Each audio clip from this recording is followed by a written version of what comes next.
questions on S47. As we know, it's been a bill that we were trying to do our best to get through, to have some consensus between the new dealership and the existing ones.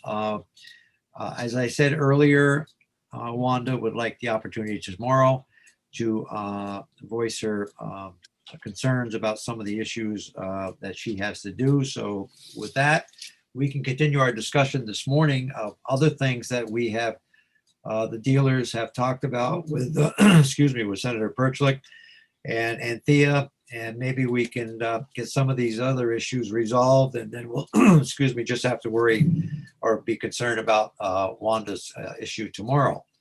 So with that, who would like to start the discussion this morning? Senator Perchlik or Wanda? Go right ahead. Well, I can just kick it off and say that we did meet. Vada and I met last night, and I think we came to an agreement that we shipped to Anthea, and Anthea has a new draft to present to the committee that shows the changes that we agreed to make. Okay, Anthea, you are here with us this morning. I am. Thank you. So Liz has given me sharing access, so I'm putting up what is draft 2.1.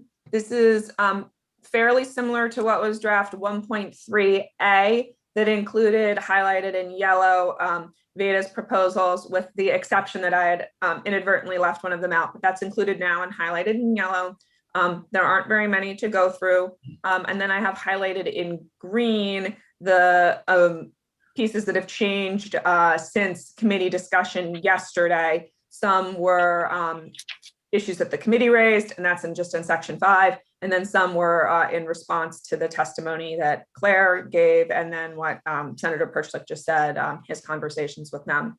So for purposes of the definition of new motor vehicle dealer on lines 12 into 13, this is including what Veda requested in terms of saying that the new motor vehicle dealer is not affiliated by ownership or control with the franchisor. So that language is the same as it was in draft 1.3A. For purposes of the definition of a non-franchise zero emissions vehicle manufacturer, that's going to be your direct to consumer manufacturer. For purposes of the ownership interests in the version that was originally presented as draft, I think it was 1.3, it talked about has not sold or transferred a controlling interest. Veda's request was have that, and this is on lines 13 into 14, has not sold or transferred a combined direct or indirect ownership interest of greater than, and Veda's request was 10%. This version has it at 30%. And then on the other side, so they've got has not sold or transferred, and then for purposes of the acquisition side, this is dealing with this direct to consumer manufacturer, has not acquired or other entity controlled by a franchisor, or has not acquired a combined direct or indirect ownership interest of greater than, and Veda's request was 10%, this is at 30%, in a franchisor, subsidiary, or other entity controlled by a franchisor. And that's going to be your, as I learned the phrase yesterday, your legacy OEM, which are your sort of traditional manufacturers. So this is what Veda requested, with the shift of 10% up to 30% in both instances. The final request that had come from Veda that you looked at yesterday had to do with the manufacturer violations, dealing with a manufacturer not competing with a dealer. In subdivision 8 of 4097, under existing law, for purposes of the prohibition on competition with a new motor vehicle dealer, it is limited to in the same line make, and it's limited in the relevant market area, both of which are defined, and we looked at those definitions yesterday. Veda's request was to strike out both of those. In this language, it's striking out in the same line make, and instead of striking out just in general in the relevant market area, it's changing that to in the state.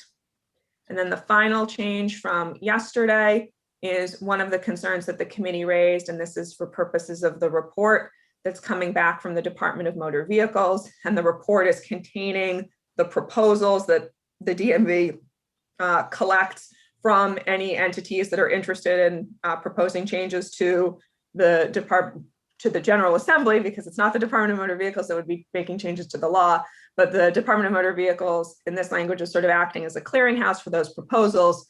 It's saying that the report that the DMV needs to file with the General Assembly, not later than December 1 of 2021, needs to contain any proposals that the DMV receives, but it's not any sort of vetting or review of those proposals. They're simply forwarding along those proposals because it's the General Assembly that's going to need to do something with them. And if it chooses the DMV's own proposal on the creation and implementation of a direct shipper license, but this language does not require the Department of Motor Vehicles to come up with a proposal on that direct shipper license if it doesn't choose to do so.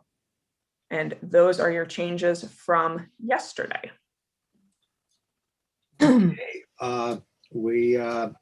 We also have, I think, Claire with us and Bob Cody. And so Senator Chittenden, did you have your hand up? Yeah, okay, go ahead. I do. So on page 1, line, I think 15, I remember Wayne Michael commented on line 14. The definition of new motor vehicle dealer includes respect to new motor vehicles or the parts and accessories. I'm curious to know if they're a motor vehicle dealer, how come we add that parts and accessories, and can we remove that to keep that definition of a motor vehicle dealer to exclusively talk about new motor vehicles and not the parts and accessories that are included? I do not think that I'm the best person to answer that question. I just attempted to learn more about this on the internet. I'm not clear on how one would go about buying OEM parts, whether or not that's something that a manufacturer would be selling to any entity other than dealers. Who would be one to answer that question? Claire, or is that? I think Mitchell J. would like to answer that question. Mitchell J. Okay, go right ahead. So I think what the intent we want there is, we're not trying to limit, if the manufacturer wants to, and I can't speak for all of them, but the ones I've dealt with, we do have manufacturers that will sell parts to large wholesale outfits, but I know like the one I deal with Mopar, they actually sell it through a dealer. I mean, they give the dealer a special price for what they call distributors, who then sell those parts to large groups that can put them into stores. What we're concerned about is retail. As I don't want to see Mopar decide tomorrow to have a website that they open up and start selling cars where you, Senator Mazza, could go, I need a alternator for my Dodge Challenger, and I'm just going to go buy it from Mopar because they've got a website and they're selling it to me at 10% off retail.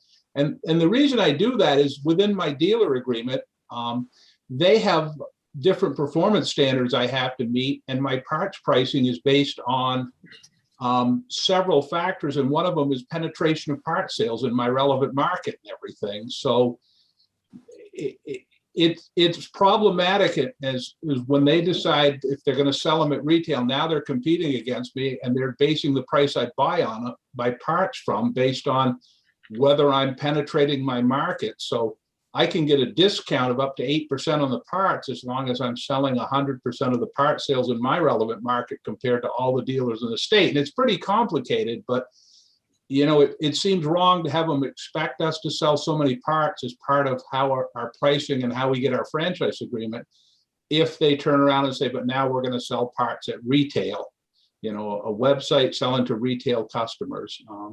And you notice we had retail in there. We're not trying to prohibit them if they decide they want to sell a large group of wholesale parts to a group that sells them on the internet, body parts or something. But we are concerned about retail parts when many of our franchise agreements have expectations that we service and sell parts. If I may follow up, Senator Muzzin? Yes, go right ahead.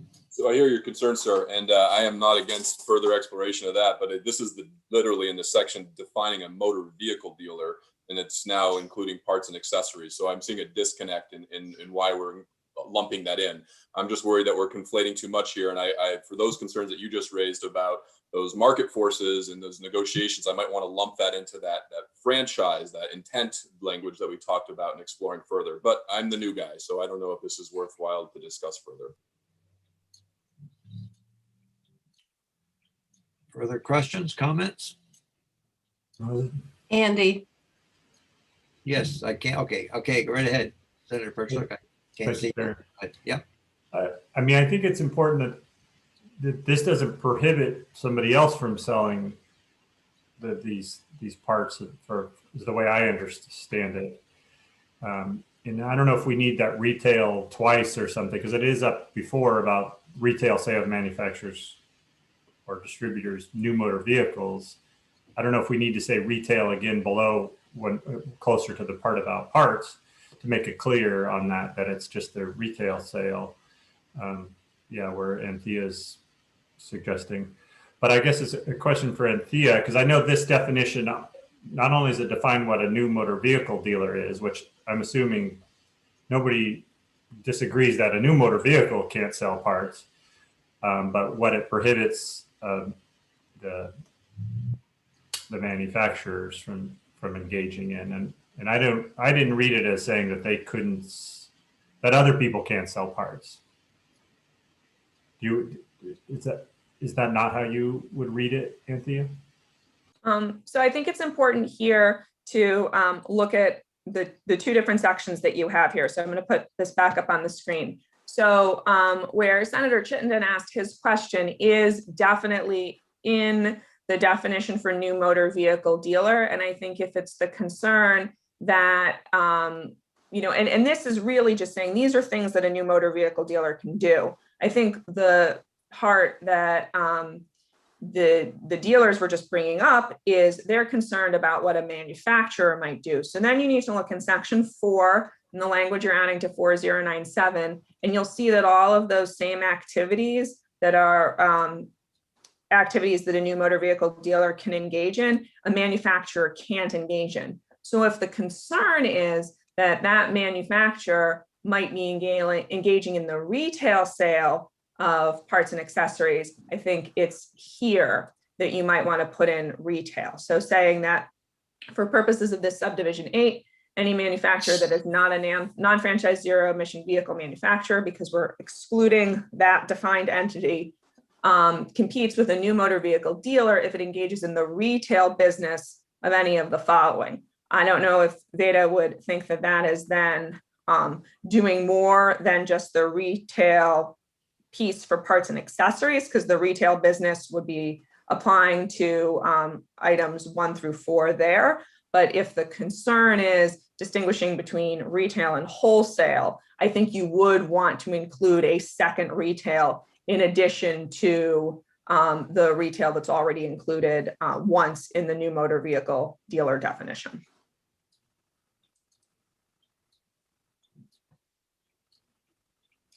who would like to comment?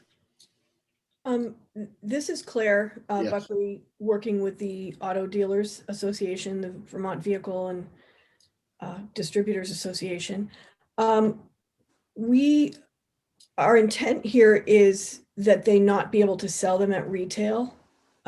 So parts at retail and compete directly with their auto dealers, which, as Mitchell just said, are required to sell a certain number of parts, et cetera. And so if there was a way to add retail to make it clear that, we're not proposing that the manufacturer be able to sell their stuff wholesale, that would be a friendly amendment. And I'll leave it at that. Any questions about that? Anybody have anything to add on that amendment?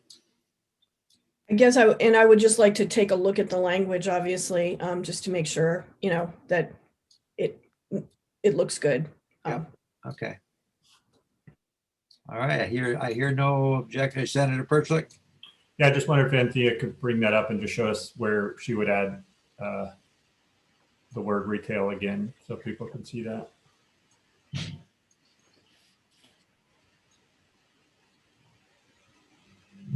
Hopefully you can see a Word document now. So I don't think you would need to make the change up in 4085 subdivision 13. Where I think you would need to make it is 4097.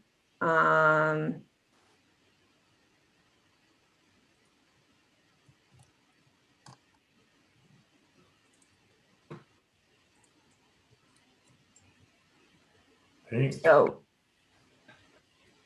I know we're sort of doing this in real time, but that is, I think, a place where you could insert retail. If you wanted to, maybe there would be a way to retinker this entire subdivision to put retail closer to the parts and accessories piece. But I think if you're just looking to make a small tinker to the language you have, that's the first thing I would suggest. But I know that might raise other issues for people who are more acquainted with the relationships between these entities. Anthea, this is Jane. It's just really awkward. Do we consider the retail business with respect? We've got two things here. One is the business of selling new motor vehicles, and the other is the parts and accessories.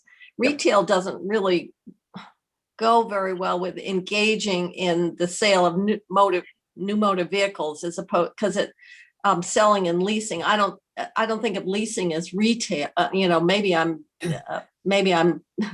so I'm just wondering if we could make the retail sale relevant. You've just done what I'm trying to say, is make it relate to the parts and accessories. Yeah, and they're right there. Yeah. So, So I think that, is that a problem to make it that way? Because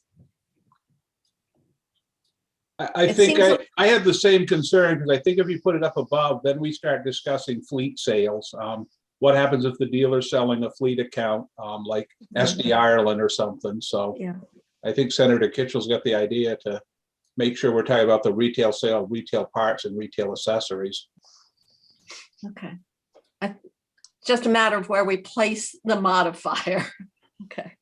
Okay, unless I hear objections, we'll put it there. So yeah, we had this lofty debate about, does a period go inside or outside quotation marks? So this is almost right up there. I can tell you the editors would say it goes inside the quotation marks. They would say that is not something to have a discussion on. There is an answer. Mm-hmm. I know. Okay, so what's our next item? That's it for me. I made That's an amendment. Yeah, Senator Pertlick, you had your hands up. Yes.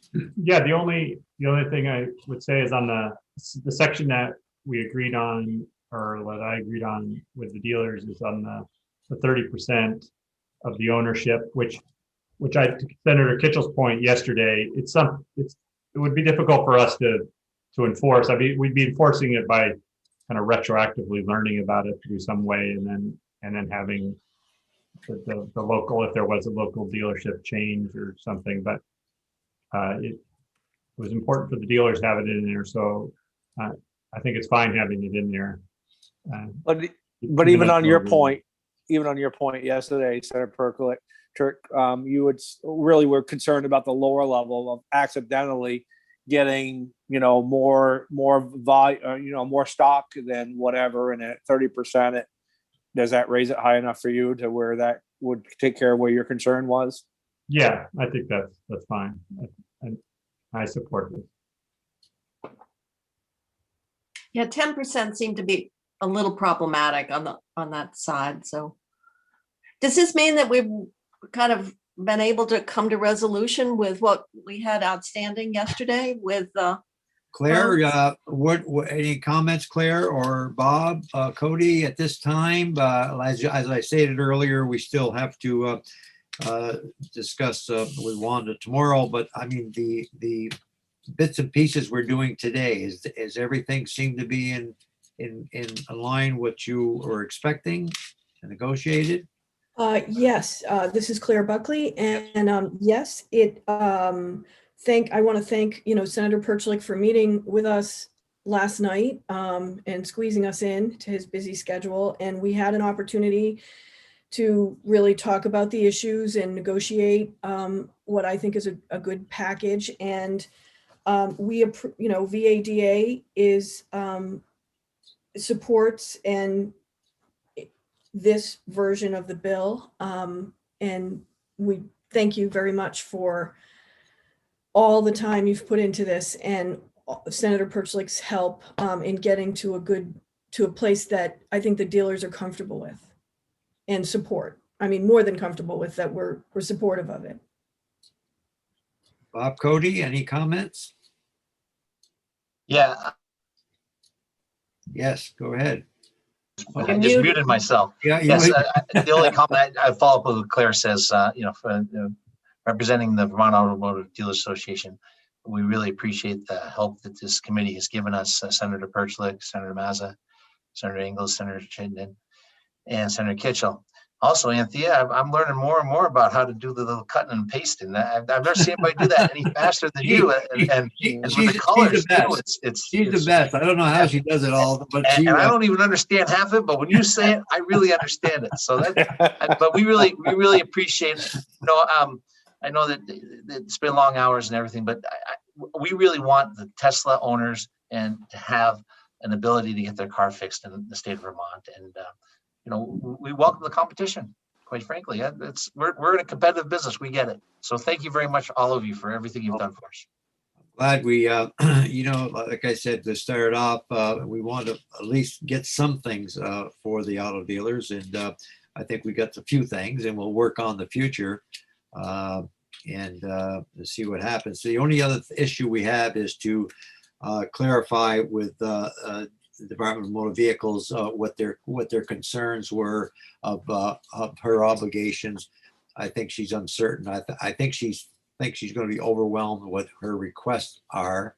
And so once she clears that up today, I think we're pretty well there for tomorrow to vote this bill out.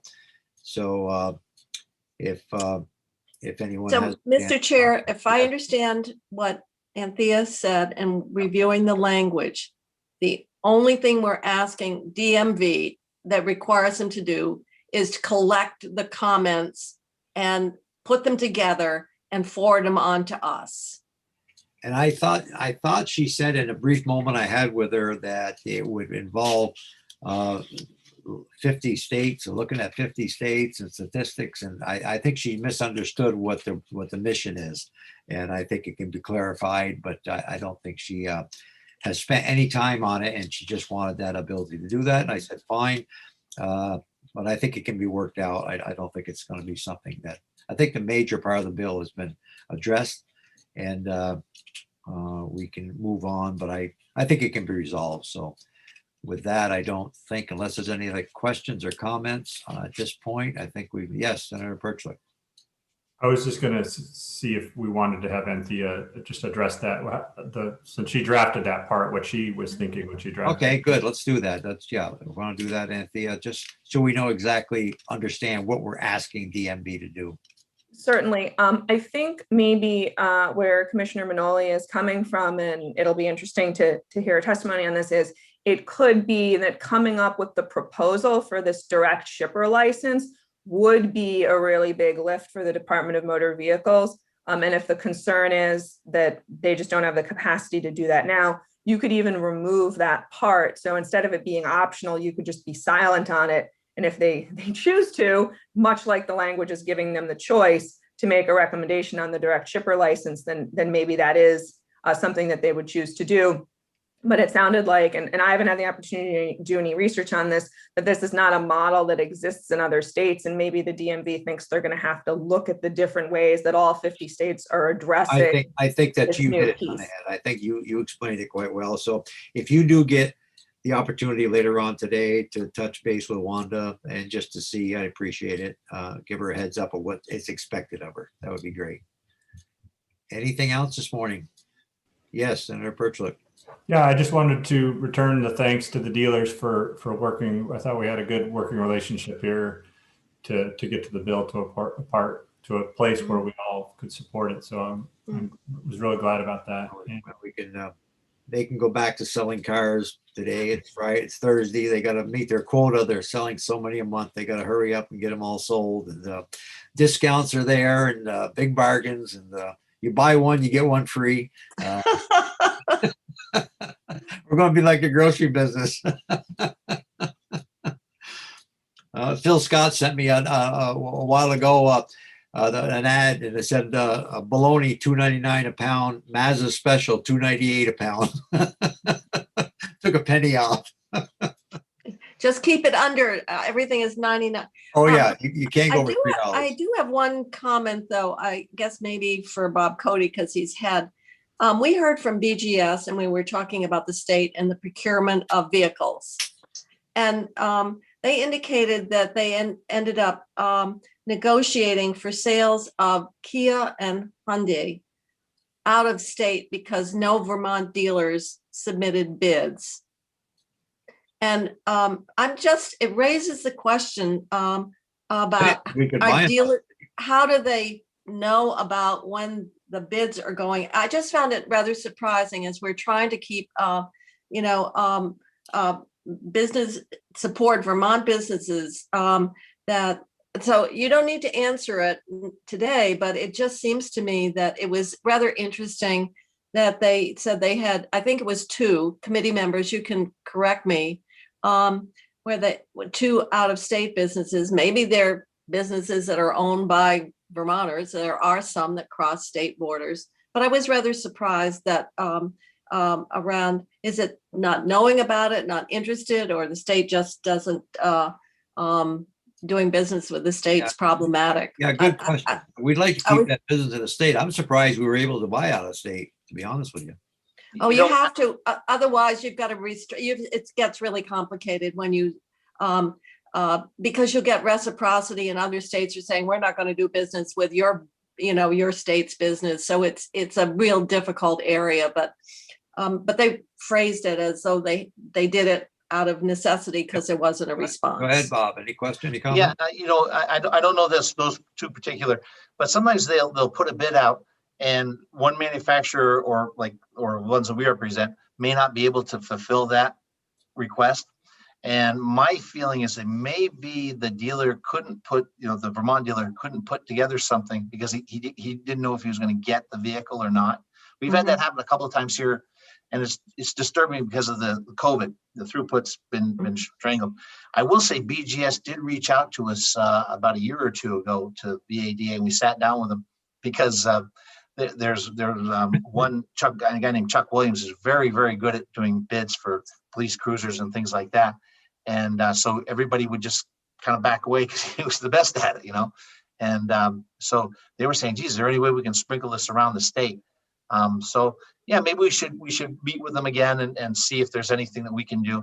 But I think their heart's in the right place. I think it might just be a throughput problem where. Yeah, I think maybe because of particularly with the emphasis on plug-in hybrids or EVs, right, that the market may not have been, the inventory may not have been available in Vermont. Maybe. But I just thought since you were here, I would bring it up because we just had that testimony. Well, thank you very much. But it is something that we do. I can say we've always had an open dialogue with them. So and it is easy for us to find. We can go on their website. They usually send us emails through Maryland's office. So we're not uninformed. That's the case. Good. Thank you. Anything else this morning? Well, we're making progress. Thank you very much for everybody for their participation, and we should wrap this up tomorrow. Yeah, and thanks, Andy, for your shuttle diplomacy. Yeah, that's right. Your next stop is State Department. We're going to send them to the Mideast. Wow. Oh. That'll be easy compared to this.